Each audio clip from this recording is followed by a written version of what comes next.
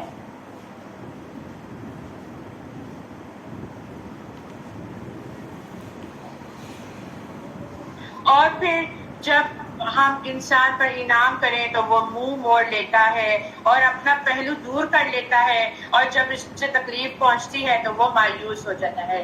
یہ انسان کا حال ہے کہ جب انسان کو نعمتیں دی جاتی ہیں تو وہ منہ موڑ لیتا ہے، یعنی وہ تکبر کرنے لگ جاتا ہے، اور جب اس کو کوئی تکلیف پہنچتی ہے تو وہ اپنی زندگی سے مایوس ہوتا، مایوسی کی باتیں کرنے لگ جاتا ہے۔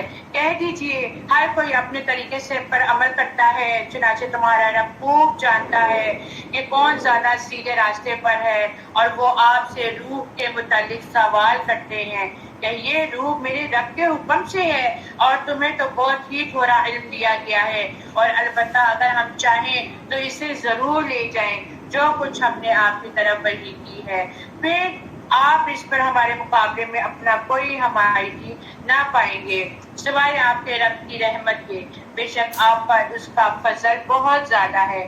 کہہ دیجئے اگر تمام انسان اور جن اس بات پر جمع ہو جائیں کہ اس قرآن کی مثل لے آئیں تو وہ ان کی مثل نہ لا سکیں گے، اگرچہ وہ ایک دوسرے کے مددگار بھی بن جائے۔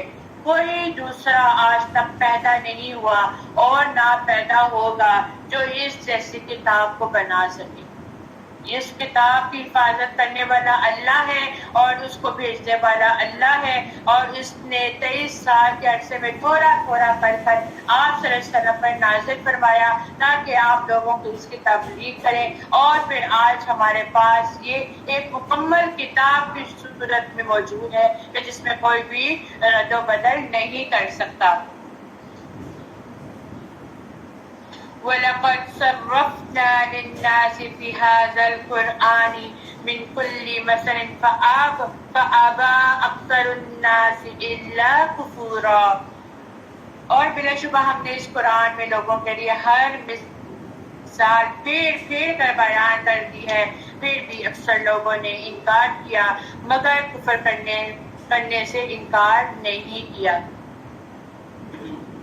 وقالوا لن نؤمن لك حتى تفجر لنا من الأرض ينبوعا، انہوں نے کہا کہ ہم آپ پر ایمان لانے کے نہیں تابق آپ ہمارے لیے زمین سے کوئی چشمہ جاری نہ کر دیں، یا خود آپ کے لیے ہی کوئی باغ ہو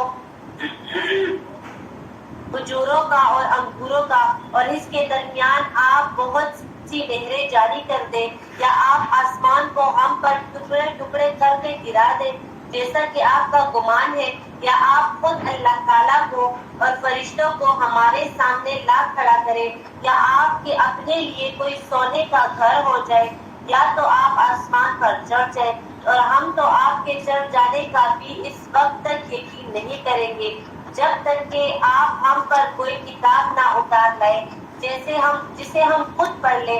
آپ جواب دیجئے محمد کہ میرا پروردگار پاک ہے، میں تو صرف ایک انسان ہی ہوں جو رسول بنا کر بھیجا گیا ہوں۔ ہم لوگوں کی لڑائیاں اسی میں ہوتی رہتی ہیں۔ کہ رسول نور ہے یا بشر ہے، نور ہے یا بشر ہے۔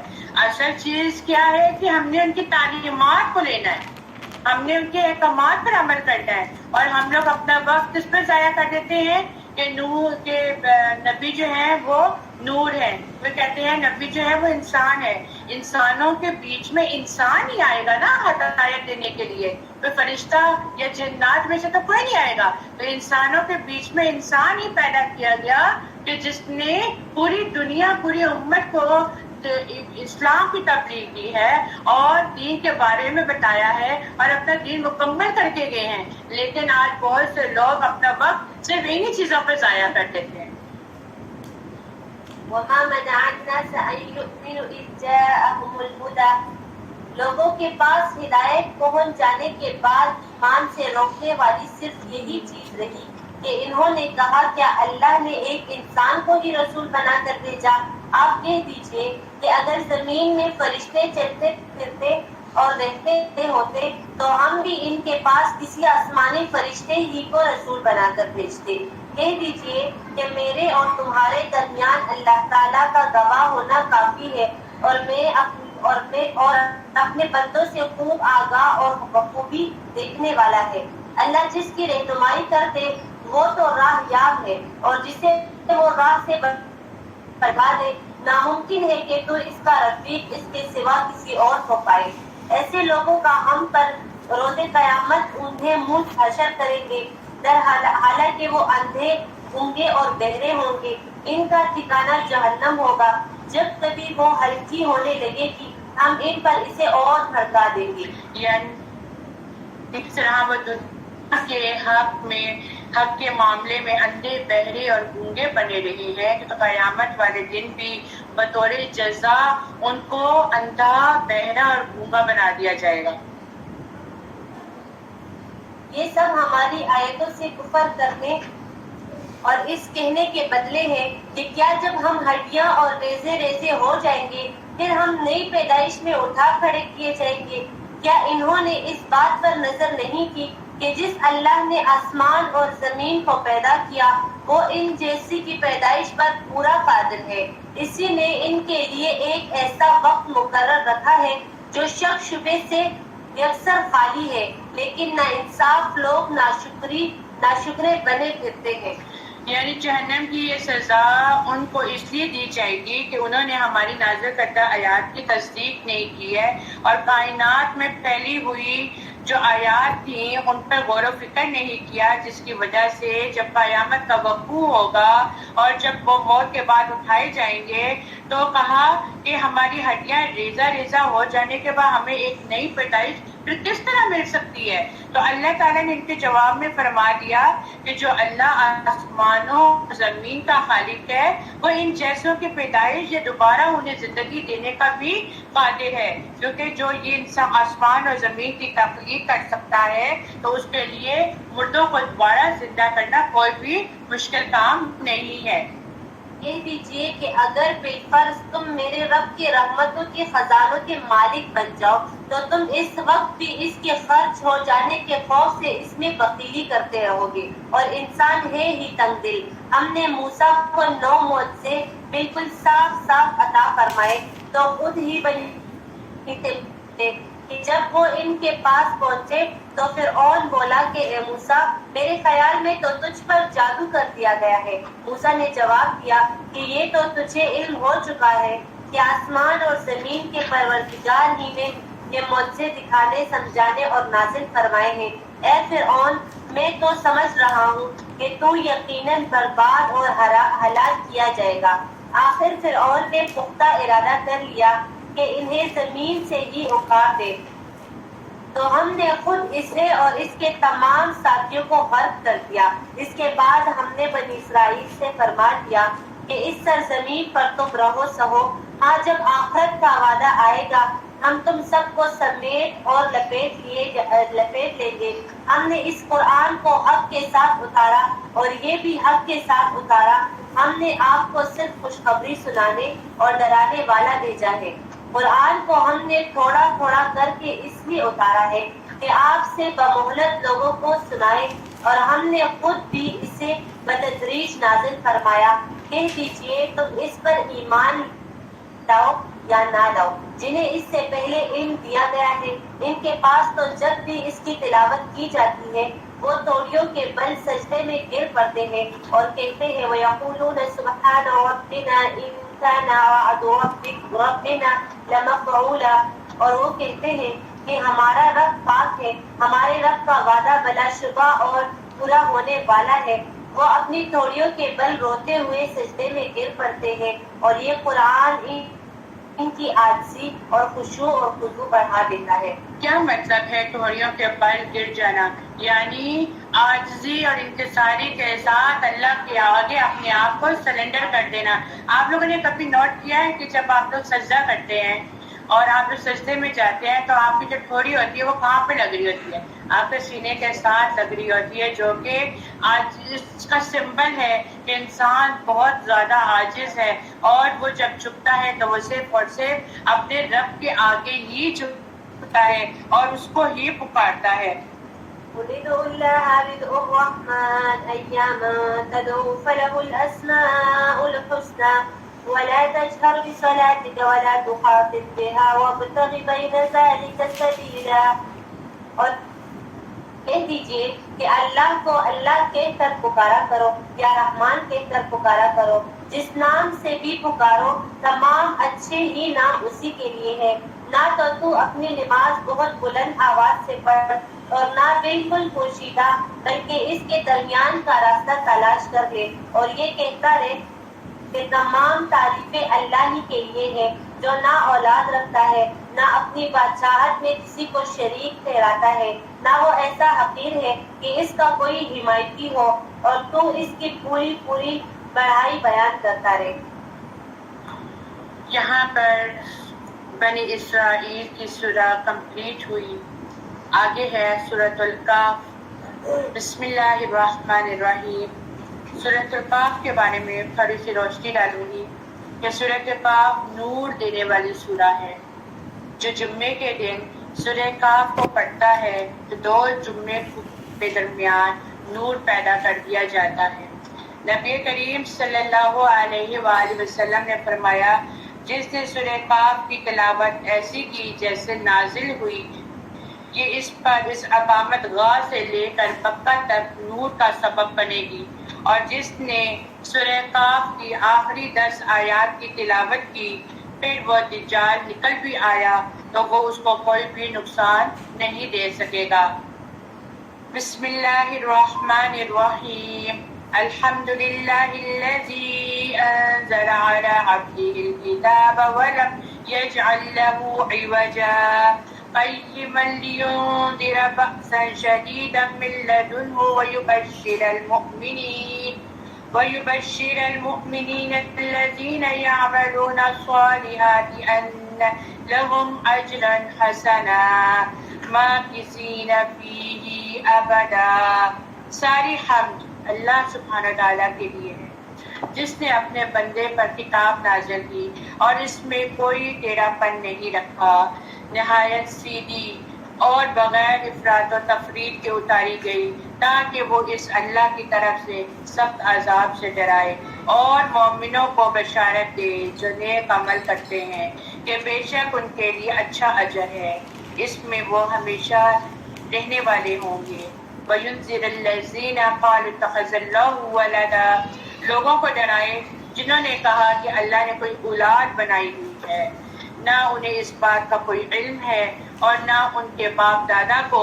بڑی ہی خطرناک بات ہے جو ان کے منہوں سے نکلتی ہے، وہ تو سراسر جھوٹ ہی بکتے ہیں۔ پھر شاید آپ تو خود ان کے پیچھے غم سے ہلاک کرنے والے ہیں۔ اگر یہ کافر اس بات یعنی قرآن پر ایمان نہ لائیں، بلا شبہ ہم نے جو کچھ روئے زمین پر ہے اسے اس کی زینت بنا دیا ہے تاکہ ہم انہیں آزمائیں کہ ان میں عمل کے لحاظ سے کون زیادہ اچھا ہے، اور جو کچھ اس زمین پر ہے بلا شبہ یقیناً ہم اسے چٹیل میدان بنا دینے والے ہیں۔ کیا آپ نے خیال کیا ہے کہ غار و خطبے والے ہماری نشانیوں میں سے ایک عجیب نشانی تھے؟ اب یہاں پر اصحاب کہف کا قصہ بیان کیا جائے گا، اور یہاں پہ بتایا جائے گا کہ ان لوگوں نے کس کس طرح اپنے دین کے لیے قربانیاں دی۔ جب ان نوجوانوں نے غار کی طرف پناہ لی تو انہوں نے کہا، اے ہمارے رب، ہمیں اپنے پاس سے رحمت دے اور ہمارے لیے ہمارے معاملے میں صحیح رہنمائی فرما دے۔ یعنی ان دین والوں نے، ان نوجوانوں نے اپنے دین کو بچانے کے لیے ہجرت کی۔ اگر کسی بھی جگہ آپ لوگوں کے لیے بھی اس میں لیسن ہے، کسی بھی جگہ اگر آپ کے دین کو خطرہ آ رہا ہے تو اپنے دین کو بچانے کے لیے اس جگہ کو چھوڑ دینا چاہیے۔ پھر ہم نے غار میں ان کے کانوں پر گنتی کے کئی برس تھپک دیے، یعنی کانوں پر پردے ڈال کر ان کے کانوں کو ہی بند کر دیا کہ باہر کی آوازوں سے ان کی نیند میں کوئی خلل ہی نہ آئے، یعنی ان کو گہری نیند سلا دیا گیا۔ پھر ہم نے انہیں اٹھایا تاکہ ہم معلوم کریں کہ دو گروہوں میں کون کتنی مدت کو زیادہ یاد رکھنے والا ہے جو انہوں نے گزاری۔ ہم ان کا حال ٹھیک ٹھیک آپ سے بیان کرتے ہیں۔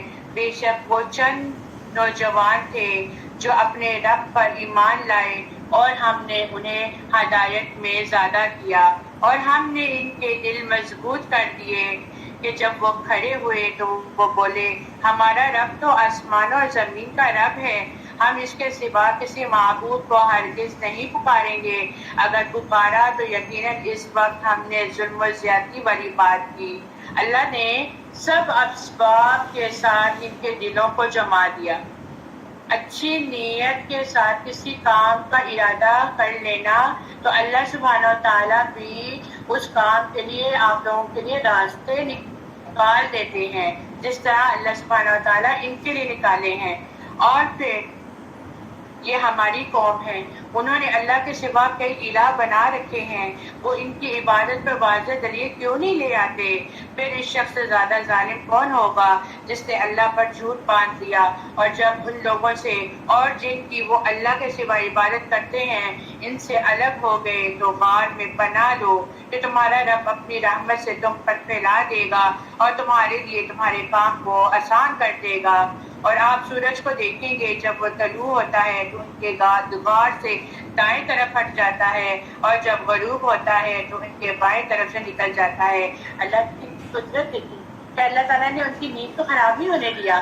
اب دائیں طرف سے بھی سورج نکلتا ہے اور بائیں طرف سے بھی غروب ہو رہا ہے تو ان کے اوپر اس کا سایہ نہیں پڑ رہا، اس کے اوپر اس کی روشنی نہیں آ رہی، اور وہ اس غار کی کھلی جگہ میں ہے۔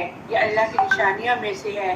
جسے اللہ ہدایت دے تو وہی ہدایت یافتہ ہے، اور جسے گمراہ کر دے تو آپ اس کے لیے ہرگز کوئی رہنما دوست نہیں پائیں گے، اور آپ انہیں جاگتے ہوئے خیال کریں گے حالانکہ وہ سوئے ہوئے ہیں۔ اور کیونکہ وہ ایسے سوئے ہوئے تھے کہ کوئی زمین کی مٹی بھی نہیں لگ رہی تھی اور وہ کروٹیں لیے جا رہے تھے، لیکن ان کے اوپر کسی چیز کا سایہ بھی نہیں پڑ رہا تھا، اور وہ ایسا لگ رہا تھا جیسے وہ جاگ رہے ہیں لیکن حقیقت میں وہ سوئے ہوئے تھے۔ اور ہم ان کی دائیں طرف اور بائیں طرف کروٹیں بدلتے ہیں، اور ان کا کتا غار کے دہانے پر اپنے دونوں بازو پھیلائے ہوئے ہیں، اور اگر آپ ان کو جھانک کر دیکھیں تو ان سے ضرور بھاگتے پیٹ پھیلیں اور آپ ضرور ان سے رو میں بھر جائیں گے۔ یعنی وہاں پہ ایسا ماحول کریٹ ہوا تھا کہ آگے غار ہے، اندر سو رہے ہیں، اور غار کے باہر کتا بھی بچھا ہوا ہے، اور وہاں کا ماحول ہی اتنا دہشت ناک بنا دیا گیا ہے، اس پہ اتنی زیادہ لوگ ڈالی گئی ہے کہ اس کے پاس سے گزرتے ہوئے کوئی بھی ان پر دیکھ نہیں رہا، اپنے راستے ہی چلتے جا رہے ہیں۔ اور اسی طرح ہم نے انہیں جگایا، یعنی جس طرح ہم نے انہیں اپنی قدرت سے سلا دیا تھا، اسی طرح 309 سال کے بعد انہیں اٹھا دیا، اور اسی طرح اسی حال میں اٹھایا کہ ان کے جسم بالکل صحیح سالم تھے جس طرح 300 سال قبل سوتے وقت تھے۔ اسی لیے آپس میں ایک دوسرے سے انہوں نے سوال کیا تاکہ وہ آپس میں یہ سوال کر سکیں، اور ان میں سے ایک کہنے والے نے کہا، تم کتنا عرصہ ٹھہرے ہو؟ وہ بولے، ایک دن یا دن کا کچھ حصہ ٹھہرے ہیں؟ پھر بولے تمہارا خدا خوب جانتا ہے جتنی دیر تم ٹھہرے ہو. چنانچہ اب تم اپنی چاندی کے سکے دے کر اپنا ایک آدمی شہر کی طرف بھیجو، پھر وہ دیکھے کہ اس شہر کا کون سا شخص طعام کے لحاظ سے پاکیزہ تر ہے. دیکھیں، دین کی خاطر ہجرت کی، پاکیزہ رہے، پاکی حاصل کی، سو کے اٹھے، بھوک لگی اور بھوک کے لیے بھی انہوں نے پاک کی پاکیزہ، پاک اور حلال کھانے کو ہی ترجیح دی ہے.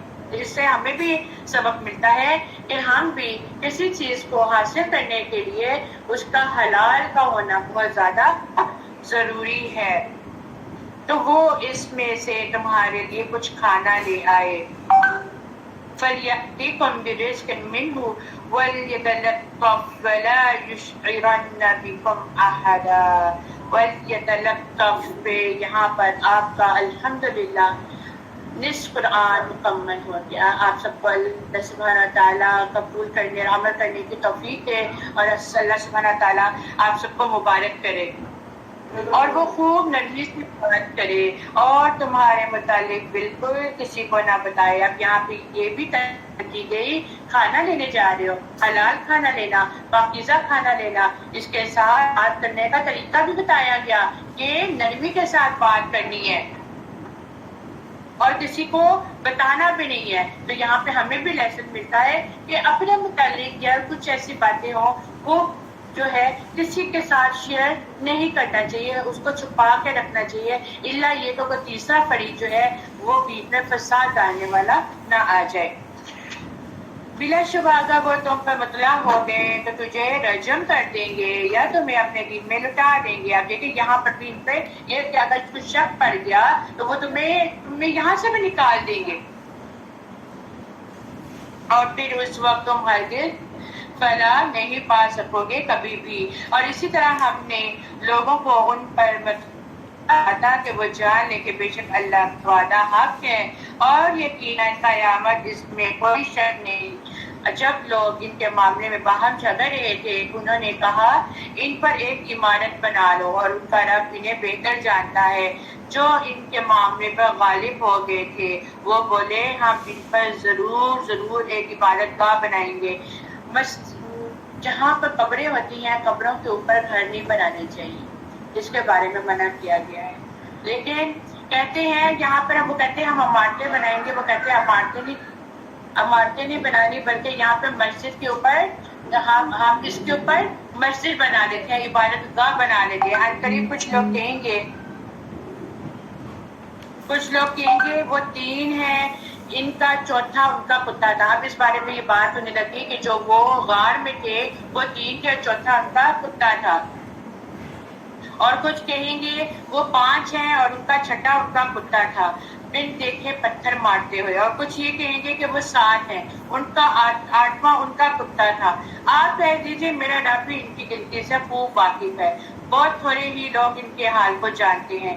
لہٰذا آپ ان کی بابت بحث نہ کریں سوائے سرسری بحث کے. یعنی کہ اگر بحث پہ بحث شروع ہو جائے گی تو بات سمجھنے کے بجائے زیادہ بگڑنا شروع ہو جائے گی. اگر جو بھی کہہ رہا 5 ہے، 3 ہے، 6 ہے، 8 ہے تو جو وہ کہہ رہے ہیں تو کہنے دیں، اس بات کو زیادہ طول نہ دیں. اللہ سبحانہ تعالیٰ زیادہ بہتر جانتا ہے. ہمارے لیے بھی یہی لیسن ہے کہ ہمیں کسی بات پہ بحث نہیں کرنی چاہیے. نہیں وہ دن میں آیا تھا، نہیں وہ دوپہر میں آیا تھا، نہیں وہ اس طرح کر کے گیا تھا، نہیں وہ اس طرح کر کے گیا تھا. بھائی کر کے گیا تھا تو 100 بٹ ہو گیا نا کام. اور آپ ان کی بابت ان میں سے کسی سے کچھ بھی نہ پوچھیں اور آپ کسی شے کے متعلق کبھی بھی یہ نہ کہیں بے شک میں اس سے کل کرنے والا ہوں. یہاں پر مگر یہ کہ اللہ چاہے. مفسرین کہتے ہیں کہ یہودیوں نے نبی پاک صلی اللہ علیہ وآلہ وسلم سے 3 باتیں پوچھی تھی. روح کی حقیقت کیا ہے، اصحاب کہف کے بارے میں، ذوالقرنین کون ہے، ان کے بارے میں سوال کیا تھا. کہتے ہیں کہ یہ سوالات اس سورت کے نزول کا سبب بنے. نبی کریم صلی اللہ علیہ وآلہ وسلم نے فرما دیا کہ میں اس کا جواب کل تمہیں دوں گا. تو اس کے بعد 15 دن تک جبریل علیہ السلام وحی نہیں لے کر آئے تھے. اور پھر جب لے کر آئے تو اللہ سبحانہ و تعالیٰ نے انشاءاللہ کا کہنے کا حکم دے دیا اور یہ کہہ دیا کہ ہر بات میں انشاءاللہ ضرور کہنا چاہیے کہ اگر اللہ نے چاہا تو یہ کام ہو جائے گا اور اگر اللہ نے نہ چاہا تو نہیں ہوگا. لیکن ہم لوگ کسی بات میں بھی انشاءاللہ نہیں کہتے. ایک انشاءاللہ کی یہاں پہ ترغیب دی گئی ہے، آگے جا کے آپ کو ایک بہت اہم بات کی ترغیب دی جائے گی اور پھر وہ کہیں گے امید ہے کہ رشتوں سے قریب تر بات کی طرف میری رہنمائی کرے اور وہ ہم اپنے غار میں 300 سال رہے اور مزید 9 سال. کہہ دیں اللہ ہی خوب جاننے والا ہے اس مدت کو جتنا عرصہ وہ رہے آسمانوں اور زمین کا غیب اسی کے لیے ہے. وہ کیا ہی خوب ہے دیکھنے والا ہے اور کیا ہی خوب سننے والا. ان کے لیے اس اللہ کے سوا کوئی بھی مددگار نہیں اور وہ اپنے حکم میں کسی کو بھی شریک نہیں کرتا. پھر آپ اس کی تلاوت کیجیے جو کچھ آپ کے رب کی کتاب میں آپ کے لیے اس کی طرف سے وحی کیا گیا ہے. اس کے کلمات کو کوئی بدلنے والا نہیں ہے اور آپ اس کے سوا کوئی جائے پناہ ہرگز نہیں پائیں گے. اگرچہ کتاب تو نبی پاک صلی اللہ علیہ وآلہ وسلم سے ہے لیکن اصل مخاطب امت سے ہے. آپ لوگ کھڑے ہو جائے، سارے کھڑے ہو جیسا، آنکھیں بند ہو رہی ہیں. چلے چلے شاباش. کوئی کسی کی کمر ٹیڑھی ہو رہی ہے، کسی کی آنکھیں بند ہو رہی ہے، کسی کے دوپٹے کہاں جا رہے ہیں، سب فوراً کھڑے ہو جائیں. ہاتھوں کو اوپر کر لیں، سیدھا بالکل اسٹریٹ اوپر سیدھا اور جنت پہ پھل لگائیں. شاباش، اونچی آواز سے.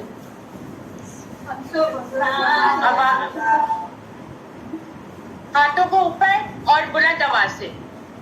سبحان اللہ والحمد للہ ولا الہ الا اللہ واللہ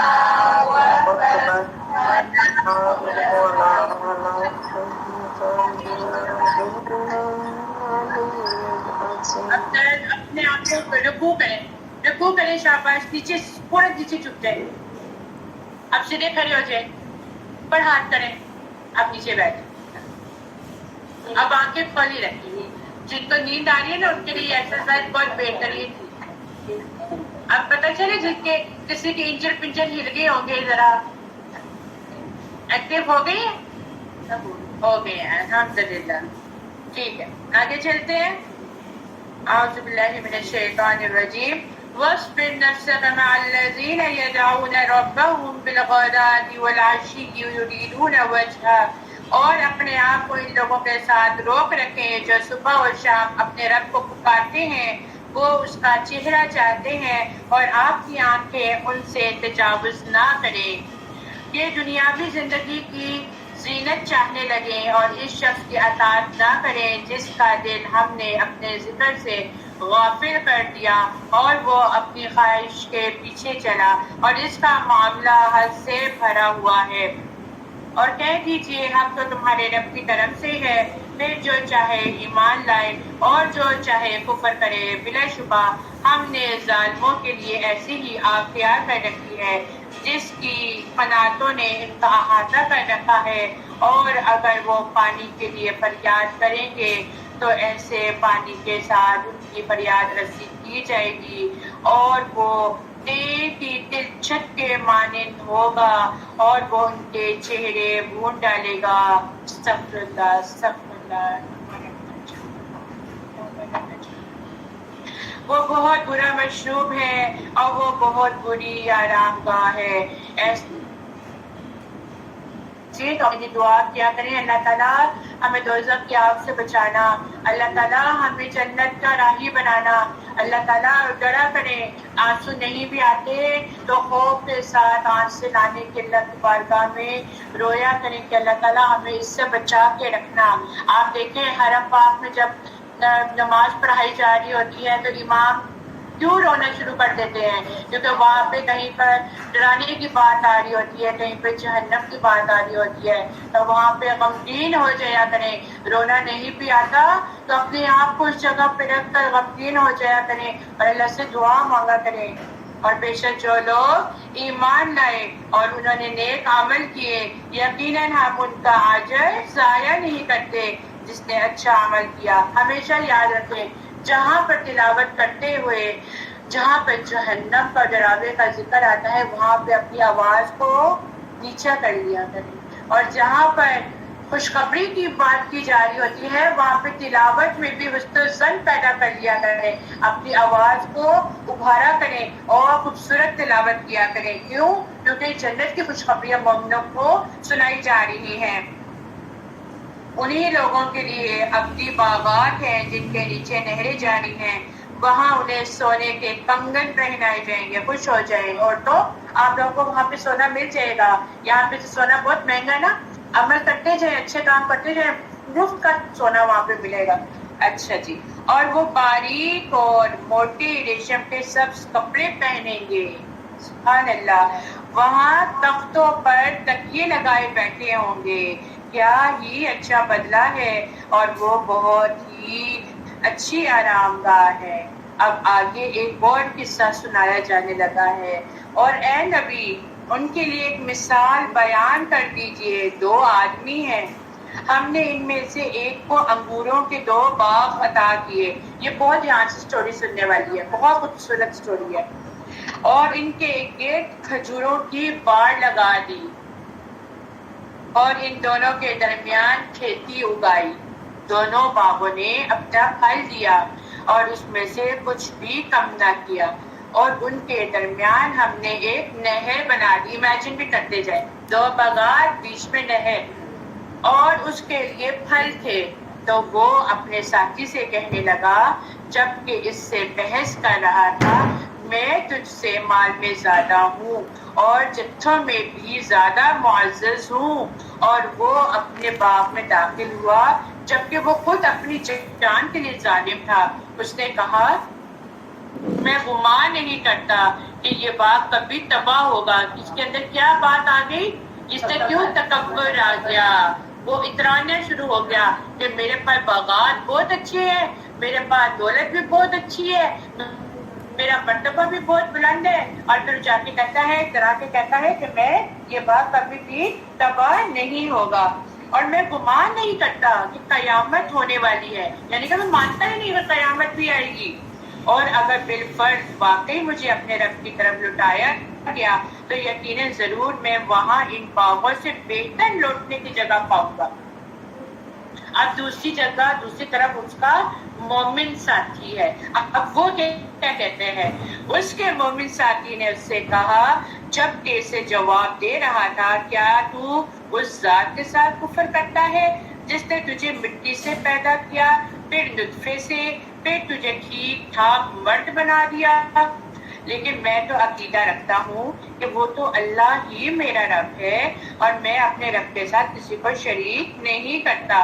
اور جب تو اپنے باغ میں داخل ہوا تو نے کیوں نہ کہا قُلْ مَا شَاءَ اللَّهُ لَا قُوَّةَ إِلَّا بِاللَّهِ؟ اب یہاں پہلے بات کی گئی کہ ہر بات میں انشاءاللہ کہو، اور یہاں پہ اب کیا تعلیم دی جا رہی ہے کہ کسی کی تعریف بھی کرو، کوئی بات بھی کرو تو وہاں پر اچھے کلمات کرو، اور کیا کہو ماشاء اللہ لا قوت الا باللہ۔ اور ہم لوگ کیا کہتے ہیں کسی چیز کو دیکھیں، ہائی ہمارے منہ سے تو اللہ ماشاء اللہ کبھی نکل آئے، ماشاء اللہ لا قوت الا باللہ۔ تو ہر چیز میں، ہر بات میں، چھوٹی چیز چھوٹی بات آپ لوگوں کو اچھی لگ رہی ہو، کسی کو کوئی بچہ پیارا لگ رہا ہو، کسی کو کوئی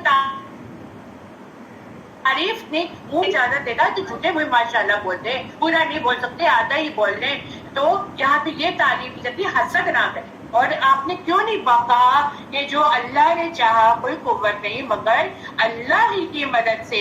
اگر تو نے مجھے مال اور اولاد میں کمتر دیکھتا ہے تو امید ہے کہ میرا رب تو مجھے تیرے باغ سے بہتر دے گا، اور اس تیرے باغ پر آسمان سے کوئی عذاب بھیجے تو وہ باغ چٹیل پھسلنا میدان ہو جائے گا، یا اس کا گہرا پانی ہو جائے، پھر تو ہرگز اسے تلاش کرنے کی استطاعت ہی نہیں رکھے گا، اور اس کا پھل تباہ کر دیا گیا۔ اس بنا پر تکبر کیا تھا۔ اترایا تھا، اس نے ماشاءاللہ نہیں کہا تھا، اس کا پھل تباہ کر دیا گیا.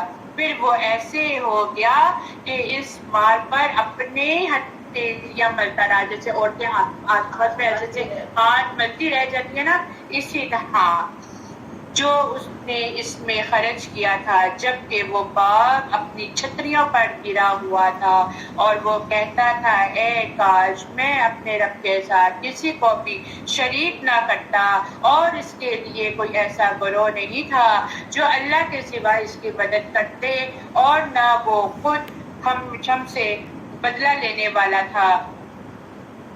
وہاں تو تمام اختیار اللہ سچا ہی کا ہے، وہ ثواب دینے میں بہتر اور انجام دینے کے لحاظ سے بہت اچھا ہے.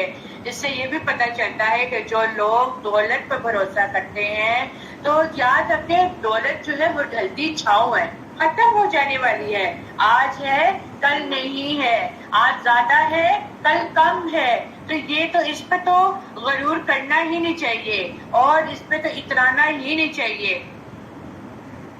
اور پھر ان کے لیے دنیاوی زندگی کی مثال بیان کیجیے، جیسے پانی جسے ہم نے آسمان سے نازل کیا، پھر اس سے زمین کی نباتات خوب مل جل گئی، پھر وہ چورا چورا ہو گئی جسے ہوائیں لے اڑی، اور اللہ ہر شے پر خوب قدرت رکھنے والا ہے. یعنی دنیا کو پانی کے ساتھ تشبیہ دی جا رہی ہے کہ جیسے پانی کی ایک حالت نہیں رہتی، اسی طرح دنیا بھی ایک حالت پر قائم نہیں ہے، دنیا کی حالات بھی بدلتے ہی رہتے ہیں. اور پھر مال اور بیٹے تو دنیاوی زندگی کی زینت ہے اور آپ کے رب کے ہاں باقی رہ جانے والی نیکیاں ہی ثواب میں بہتر ہیں اور امید لگانے کے اعتبار سے بھی بہتر ہیں. اور جس دن ہم پہاڑوں کو چلائیں گے اور آپ زمین کو صاف کھلی میدان کی طرح دیکھیں گے اور ہم ان کو اکٹھا کریں گے، چنانچہ ہم ان میں سے کسی کو بھی نہیں چھوڑیں گے اور وہ آپ کے رب کے سامنے صف بستہ پیش کر دیے جائیں گے، صف بصف. اس لیے صفوں کا بنانا بہت زیادہ معزز ہے. اس لیے کہا جاتا ہے نماز میں بھی باجماع نماز پڑھی جائے تو سب کو بنایا کریں، جماعت میں بھی جب آپ لوگ بیٹھتے ہیں تو سب کا خاص خیال رکھا کریں گے. اور پھر یقیناً تم ہمارے پاس ایسے آئے جیسے ہم نے تمہیں پہلی بار پیدا کیا تھا، بلکہ تم تو سمجھتے تھے کہ تمہارے کیے ہوئے وعدے کا کوئی بھی وقت مقرر نہیں ہے اور ہر ایک کا نام اعمال سامنے رکھ دیا جائے گا. پھر آپ مجرموں کو دیکھیں گے کہ وہ ان کی تحریر سے ہی ڈر رہے ہوں گے اور وہ کہیں گے ہائے ہماری کم بختی، کیسا ہے یہ اعمال نامہ جو نہیں چھوڑ رہا کسی چھوٹے اور بڑے عمل کو، مگر اس نے اسے شمار کر رکھا ہے. چھوٹی سی چھوٹی بات اور بڑی سے بڑی بات لکھ دی جائے گی، وہ سامنے رکھ دی جائے گی، کتابوں میں درج ہوگی اور ہمارے سامنے آئے گی اور ہم کہیں گے اللہ چھوٹی سی بات جس کا کوئی سر پیر نہیں تھا ہم نے کہہ دیا، وہ بھی لکھ دی جائے گی. اور پھر انہوں نے جو عمل کیے تھے حاضر پائیں گے اور آپ پر اب کسی پر بھی ظلم نہیں کرے گا. اور جب ہم نے فرشتوں سے کہا تم آدم کو سجدہ کرو تو ابلیس کے سوا سب نے سجدہ کیا، وہ جنوں میں سے تھا، چنانچہ اس نے اپنے رب کے حکم کی نافرمانی کی. کیا پھر بھی تم مجھے چھوڑ کر اسے اور اس کی اولاد بناتے ہو، جبکہ وہ تمہارے دشمن ہیں. وہ شیطان ظالموں کے لیے بطور دل برا ہے. میں نے انہیں نہ آسمانوں اور زمین کے پیدا کرنے میں گواہ حاضر کیا اور نہ خود ان کے پیدا کرنے میں، اور میں گمراہ کرنے والوں کو مددگار بنانے والا نہیں. وَيَوْمَ يَنَادُوا شُرَكَائِيَ الَّذِينَ زَعَمْتُمْ فَدَعَوْهُمْ فَلَمْ يَسْتَجِيبُوا لَهُمْ وَجَعَلْنَا بَيْنَهُمْ موبقا. اور جس دن وہ اللہ کہے گا پکارو میرے ان شریکوں کو جنہیں تم نے میرا شریک سمجھ رکھا ہے، پھر وہ انہیں پکاریں گے مگر وہ انہیں کوئی جواب نہ دیں گے، وہ انہیں کوئی جواب نہ دیں گے اور ہم ان کے درمیان ہلاکت گاہ بنا دیں گے، اور مجرم آگ کو دیکھیں گے تو یقین کریں گے کہ بے شک وہ اس میں گرنے والے ہیں اور وہ اس سے پھرنے کی کوئی جگہ نہ پا سکیں گے۔ وَلَقَدْ صَرَّفْنَا فِي هَذَا الْقُرْآنِ لِلنَّاسِ مِنْ كُلِّ مَثَلٍ، اور ہم نے اس قرآن میں لوگوں کے لیے پھیر پھیر کر ہر قسم کی مثال بیان کر دی ہے، اور انسان تمام چیزوں سے زیادہ جبرالو ہے۔ کیا پڑھ چکے ابھی تک 15 پاروں میں آپ لوگوں نے کیا دیکھا کہ اللہ سبحانہ و تعالیٰ کس طرح واقعات بیان کر کر ہمارے لیے سبق نکال رہے ہیں، ہمیں سمجھا رہے ہیں، ہمیں بتا رہے ہیں اور اچھے برے کام کا بتا رہے ہیں، پھر بھی انسان ناشکرا ہے، جبرالو ہے، جلد باز ہے، بے حوصلہ ہے اور فساد کرنے والا ہے۔ اور لوگوں کو ایمان لانے سے نہیں روکا جب ان کے پاس ہدایت آ گئی، اور اپنے رب سے استغفار کرنے میں، مگر اس بات میں کہ وہ چاہتے انہیں پہلے لوگوں کا سا معاملہ پیش آ جائے یا ان پر عذاب بالکل سامنے آ جائے، اور ہم رسولوں کو نہیں بھیجتے مگر لوگوں کو خوشخبری دینے والے اور ڈرانے والے، اور کافر لوگ تو باطل طریقے سے جھگڑتے ہیں تاکہ ان کے ساتھ حق کو باطل کر دیں، اور انہوں نے ہماری آیات کو اور جس چیز سے ڈرائے گئے اس کا مذاق بھی بنا لیا، اور اس سے زیادہ ظالم کون ہے جسے اس کے رب کی آیات سے نصیحت کی جائے تو وہ ان سے منہ موڑ لے، اور جو کچھ اس دونوں ہاتھوں نے آگے بھیجا ہے اس کو بھول جائے۔ بے شک آپ نے ان کے دلوں پر پردے ڈال دیے ہیں، ان سے وہ اس قرآن کو سمجھیں اور ان کے کانوں میں درانگی ڈال دی، اور اگر آپ انہیں ہدایت کی طرف بلائیں تو تب وہ ہرگز ہدایت نہ پائیں گے کبھی بھی، اور آپ کا رب خوب بخشنے والا رحمت والا ہے۔ اگر وہ ان کے کیے پر انہیں پکڑے تو یقیناً ان کے لیے عذاب جلدی لائے، مگر ان کے لیے وعدے کا مقرر وقت ہے، وہ ہرگز اس سے بچنے کی کوئی جائے پناہ نہیں پائیں گے۔ اور یہ بستیاں ہم نے انہیں ہلاک کیا جب انہوں نے ظلم کیا، اور ہم نے ان کی ہلاکت کے لیے ایک مقررہ وقت طے کیا ہے۔ اب آگے آیت نمبر 60 میں پھر ایک دوسرے گروہ کا ذکر کیا جا رہا ہے، اور علیہ السلام کا قصہ بتایا جائے گا، اور موسیٰ علیہ السلام جو علم حاصل کرنے والے۔ اس قصے کے بارے میں آتا ہے کہ ایک شخص نے بنی اسرائیل کے موسیٰ علیہ السلام سے پوچھا کہ آپ سے بھی بڑا عالم ہے کوئی؟ تو وہ کہتے ہیں مجھے نہیں پتا۔ تو اللہ نے کہا کہ وہ ایک ایسے شخص سے ملے جو علم زیادہ جانتا ہے، یعنی کہ اصل میں جتنے بھی چیزیں گزری ہیں پیچھے تو اس میں کیا بات ہے، ایک پہ حکومت کے بارے میں بتا دیا گیا، دوسرے میں قصہ تھا دولت کے بارے میں، اور یہاں پہ اب قصہ بیان کیا جائے گا علم کے بارے میں، اور اگلے قصے میں بات کی جائے گی اختیارات کے بارے میں۔ تو یہ سب چیزیں جو ہیں، جہاں نعمتیں ہیں وہاں پہ آزمائش بھی ہے اور فتنہ بھی ہے، تو ان کو صحیح استعمال کرنے والا ہی کامیاب ہے۔ تو دیکھتے ہیں کہ موسیٰ علیہ السلام کیا کرنے جا رہے ہیں اور کیا سیکھتے ہیں۔ یہاں پر آپ کو ایک اور بات کا بھی پتہ چلے گا کہ جو طالب علم ہوتا ہے نا، وہ علم حاصل کرنے کے لیے جہاں بھی اس کو جگہ ملتی ہے وہ وہاں پہنچتا ہے، وہ اس سے پیچھے ہٹتا نہیں ہے۔ جس طرح جب موسیٰ علیہ السلام نے اپنے جوان یوشع بن نون سے کہا میں تو چلتا ہی رہوں گا حتیٰ کہ 2 دریاؤں کے سنگم پر پہنچ جاؤں، یا میں مدتیں ہائے دراز گزاروں سے چلتا رہوں، پھر جب وہ ان دونوں دریاؤں کی آپس میں ملنے کی جگہ پر پہنچے تو وہ اپنی مچھلی بھول گئے، اس نے دریا میں سرنگ نمار اپنا راستہ بنا لیا۔